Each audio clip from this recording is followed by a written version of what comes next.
AIPOS software အတွင်းလုပ်ငန်းတစ်ခုလုံး၏ငွေကြီးအဝင်အထွက်စာရင်းဇယားများကိုစစ်ဆေးကြည့်ရှုနိုင်သည့် Cash Ledger ငွေသားစာရင်းစာအုပ်လှုပ်ဆောင်ချက်ကိုစနစ်တကျရှင်းလင်းတင်ပြပေးလိုက်ပါသည်။အပိုင်း1 Cash Ledger စာမျက်နှာသို့တွားရောက်ခြင်း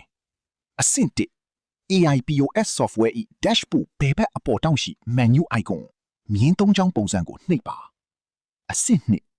Biba menu ထဲမှာ Manage Cash Flow ကိုထပ်မံရွေးချယ်ပါအဆင့်3အောက်ဖက် View ကဏ္ဍတွင်ရှိသော Cash Ledger ဆိုသောပုံစံလေးကိုနှိပ်ပါစနစ်အတွင်းရှိငွေစရင်းစရာများအားလုံးကိုကဏ္ဍအလိုက် Asset, Expense, Income ခွဲခြား၍မြင်တွေ့ရမည်ဖြစ်သည်အပိုင်းနဲ့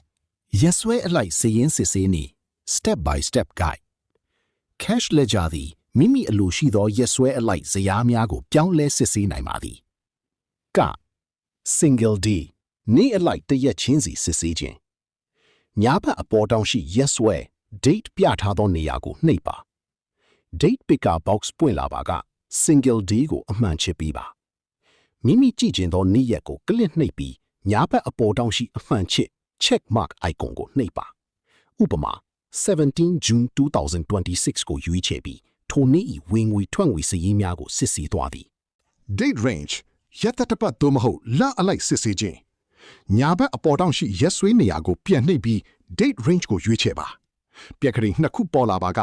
ဘယ်ဘက်ပြက်ကလေးတွင်စတင်မိရက်နှင့်ညာဘက်ပြက်ကလေးတွင်ဆုံးသက်မိရက်ကိုသတ်မှတ်ပြရပါမည်ဥပမာ01 June 2026မှာ26 June 2026အထိရွေးချယ်ပြီးအမှန်ချစ် icon ကိုနှိပ်ကဇွန်လတစ်ခုလုံးစာစာရင်းကိုချုပ်ကြည့်သွားသည်အပိုင်း3အချက်အလက်စုစည်းခြင်းနှင့်အသေးစိတ်ကြည့်ရှုခြင်း categorization Cash Ledger တွင်စာရင်းတွေကိုအထူးကဏ္ဍကြီး3ခုဖြင့်တည်တည်ခြားခြားခွဲခြားပြသပေးထားပါသည် Account Category အသုံးဝင်ပုံရှင်းလင်းချက်ဥပမာ1 Asset လက်ရှိဆိုင်တွင်ရှိနေသောငွေစရင်းအကောင့်များဘဏ်စရင်းနှင့်ငွေသားလက်ကျန်ကိုပြသသည် AYE Bank KBZ Mobile KPay WavePay Cash 2 Expense ဆိုင်မှသုံးစွဲထားသမျှသက်ဆိုင်ရာအသုံးစရိတ်ခေါင်းစဉ်အလိုက်စုစုပေါင်းပမာဏကိုပြသသည်ဆိုင်လာက003003ဆိုင်လိုင်စင်ကြီး003004လူကြုံဂိတ်ချက003001 3 Income အယောင်အပြင်အခြားရရှိသောဝင်ငွေခေါင်းစဉ်အလိုက်စုစုပေါင်းပမာဏကိုပြသသည်လူကြုံပစ္စည်းပို့ကဝင်ငွေ002001 Customer စီမှရငွေ002002အသေးစိတ် Detail Ledger ဝင်ရောက်ကြည့်ရှုပုံမိသည့်အကောင့်ခေါင်းစဉ်ကိုမဆို၎င်း၏အမည်ပေါ်သို့ကလစ်နှိပ်လိုက်ပါက၎င်းအကောင့်တစ်ခုတည်း၏ Opening Balance အစဖွင့်လက်ကျန် Debit ဝင်ငွေ Credit ထွက်ငွေ Net Balance လက်ကျန်အသေးစိတ်စာရင်း Transaction History တို့စနစ်ကဆွဲခေါ်သွားမည်ဖြစ်သည်ဥပမာ AYE Bank ဆိုင်ပိုင်ရှင် Eget Cash နှင့်ဆိုင်လာကစသည်တို့ကိုတစ်ခုချင်းစီနှိပ်၍အသေးစိတ်စစ်ဆေးသွားသည်အရေးကြီးအချက်ပေးချက်များနဲ့တတိထားရများမဖြစ်မနေလှုပ်ဆောင်ရမည့်အချက်ရက်စွေးများကိုပြောင်းလဲရွေးချယ်ပြီးတိုင်းညာဘက်အပေါ်တောင်ရှိအမှန်ချစ် check mark ကိုမဖြစ်မနေနှိပ်ရပါမည်၎င်းကိုမနှိပ်ပါကစနစ်မှစရင်းများကို update လုပ်ပြီးမည်မဟုတ်ပါခေါင်းစဉ်များ၏အတိတ်ပဲ opening MKK သတ်မှတ်ထားတဲ့ရက်စွေးမတိုင်ခင်ကကြံရှိခဲ့တဲ့ငွေစရင်းအဟောင်း in MKK